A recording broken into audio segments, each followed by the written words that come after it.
Alison, do you think that it will make a difference for children who are struggling? I think it potentially could.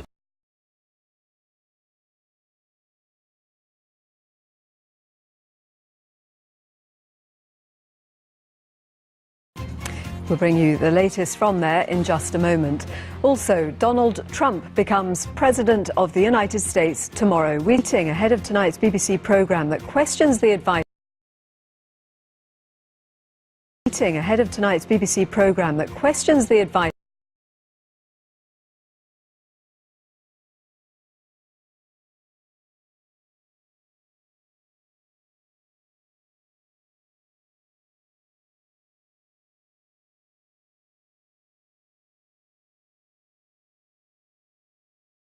Thank you very much, Anita. Still to come is the British...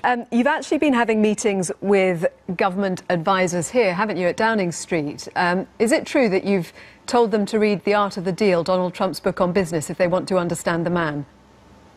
Benjamin Marchi both heading off to the celebrations today, ahead of the inauguration tomorrow. Still to come, the finish...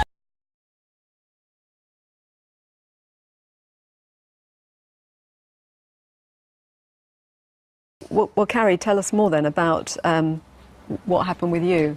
I wasn't very well. I'd never thought anything about diet until I became physically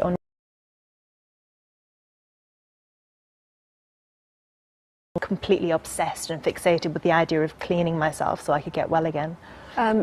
Giles, this is a concept that you have obviously looked at for your programme. I mean, that's an extreme example, but having looked closely at it, what's your assessment on whether food can make you ill, can make you well? The food gurus that are out there reach millions of followers. And what happens is, while the vast majority of those millions of followers will treat an egg and a muffin, okay? It's like in a cup of tea. I lost 10% of my followers in 24 hours. People don't like it, and they suddenly abandon you. That is where the problem begins. That is where... Makes people feel bad about eating that sort of thing. Let's bring in Rose. Rose, I said you're a founder of a healthy eating festival. I mean, can you believe people can't bear celebrate eating a sausage, eating a packet of biscuits if you occasionally feel like it? It's not, you know, it's obviously not something you should...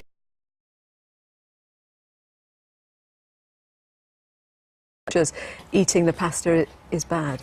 Yes, and like anything, with anything. Obviously about the fact that it initially started with you as sort of wanting to make yourself feel better, and it sort of went down a very extreme path. When you were... Tell us about the sort of images that you were seeing, the message. You don't get spiritual well-being from what you eat. It's how you live. It's one thing of what you said, saying that you know that I can't blame other people for it, and I probably agree that you can't blame other people for it.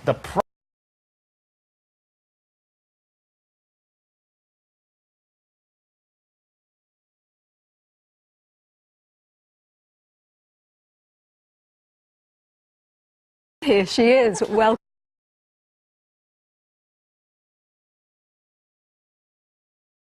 Sarah. Great to see you. Hey, great to see you. So you came second. It was, as they say, though, a journey, wasn't it? Because you thought you were out initially, and then you were back in after a month of being out. Yes. And then you were in the bottom too, quite a few times, and had to sing to stay in the show. That must have tested your resilience. Well, you know, I was 10 when I saw the Spice Girls performing on TV, and I was like, that's where I want to be. Like, I want to be an international singer, and that's when I started to compose my music in English, even though For amateurs, for someone who really had no other prospect of getting a singing career or a career in the public eye, unless they went on those talent shows to break success. Yeah, I think in every show they have people who are more... She didn't really feature very much in your personal story on the show, and people have questioned why. Why do you think that was? Oh, well, actually, you know, me and my girlfriend... And do you see yourself as a role model? Well, at least that's the response that I get, which is really, really not... A tweet from her earlier, she said she spontaneously clapped at home when she heard you were coming on the show, and she's now saying, could you give her a shout-out, please? And for you, record deal with Sony, what's next? Oh, well, we have... Very much. And thank you for your company as well. I will see you same time tomorrow. Have a good afternoon. Bye-bye.